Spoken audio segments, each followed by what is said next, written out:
In the dead of night, the sound of police sirens pierces the calm of a quiet neighborhood. A respected community leader, David Johnson, finds himself at the center of a nightmare as he is suddenly pulled from his car and handcuffed by a notorious officer with a vendetta. The crime he's accused of is a lie, but the system is rigged against him, and the clock is ticking. With his life and reputation on the line, David must fight not just for his freedom, but for the truth to emerge before the darkness consumes him completely. Stay with us as the story unfolds, and David's quest for justice comes to light. David Johnson was a man who everyone in the neighborhood knew and respected. He was a father, husband, and a community leader who had worked hard to improve the lives of those around him. David ran a local youth center where he helped kids stay out of trouble and find opportunities to succeed. He was proud of what he had built and the positive change he was making in the community. One afternoon, David was driving home after a long day at the center when he noticed police lights flashing in his rearview mirror. He pulled over, confused, as he hadn't done anything wrong.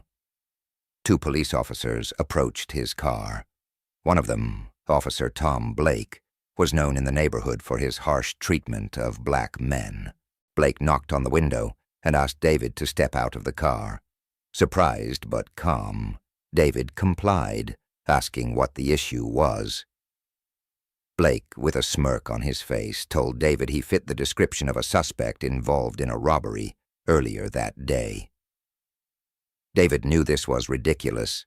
He had been at the youth center all day, surrounded by people who could vouch for him.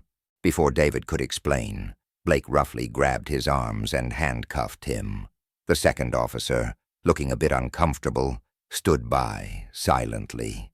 David's heart raced as he tried to tell Blake that he was innocent, but his words were ignored. They searched his car, found nothing, but still arrested him. As they shoved him into the back of the police car, David thought about his wife, Lisa, and their two kids. He wondered how he was going to explain this to them. David spent hours in a cold jail cell before being allowed to make a phone call. When Lisa picked up the phone, her voice was full of worry. David quickly told her what happened, reassuring her that he hadn't done anything wrong. Lisa promised to come get him with their lawyer, but David could hear the fear in her voice.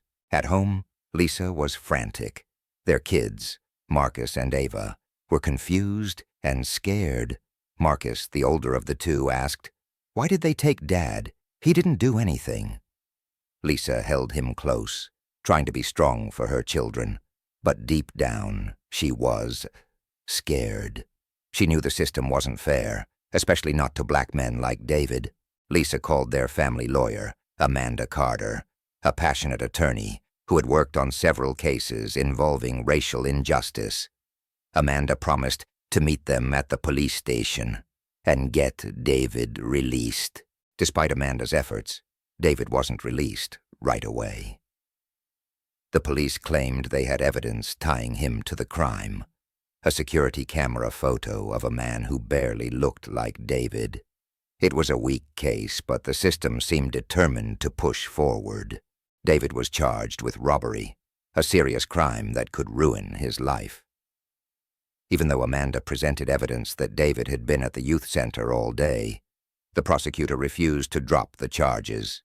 It felt like the system was determined to make an example out of him. Word spread quickly through the neighborhood about David's arrest. His friends, neighbors, and the kids from the youth center couldn't believe it. They knew David was innocent, but proving it in a biased system was going to be hard.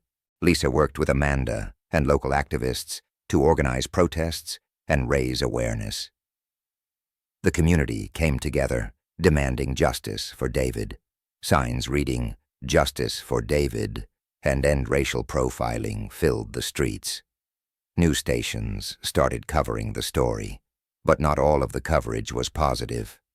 Some people still assumed David was guilty because the police had arrested him. As the legal battle dragged on, David remained out on bail, but his life was turned upside down. His job at the youth center was in jeopardy, as donors were hesitant to support someone with criminal charges. He was no longer seen as a hero by some, but as a suspect. At home, things were hard. Lisa was doing her best to hold the family together, but the stress was overwhelming. Marcus was acting out at school, angry and confused about what was happening to his father. Ava, usually full of energy, had become quiet and withdrawn. David could see the toll it was taking on them, and it broke his heart. Financially, the family was struggling too. Legal fees were piling up, and David wasn't making the same income since his reputation had been tarnished. Lisa picked up extra shifts at work, but it wasn't enough. David felt helpless, watching the life he had worked so hard to build crumble before his eyes. As the trial approached, Amanda worked tirelessly to gather evidence.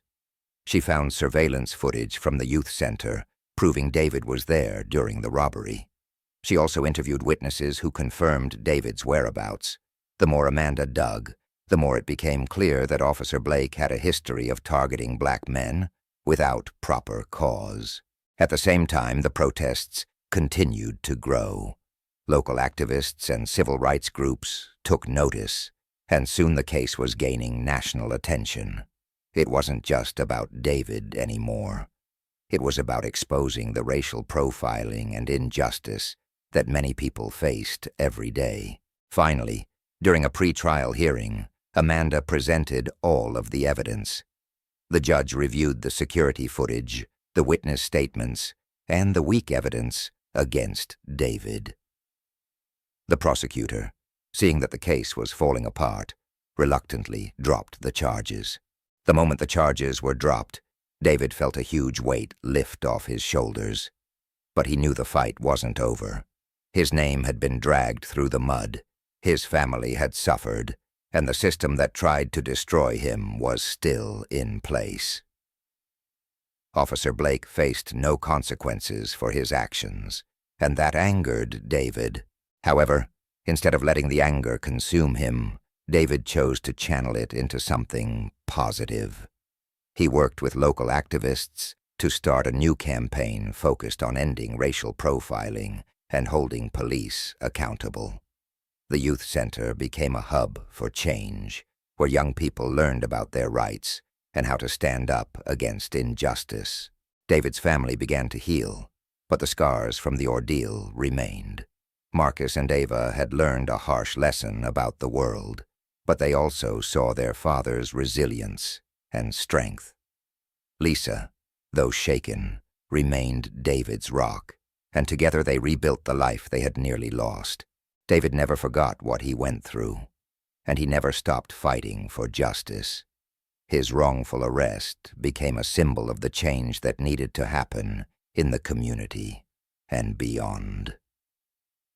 Though the system had tried to break him, David emerged stronger, determined to make sure that no one else would be unseen or forgotten by the system that was supposed to protect them. If you enjoyed this story and want to see more content like this, don't forget to hit that subscribe button and turn on notifications so you never miss an update. Leave a like if you found this video inspiring, and drop a comment with your thoughts.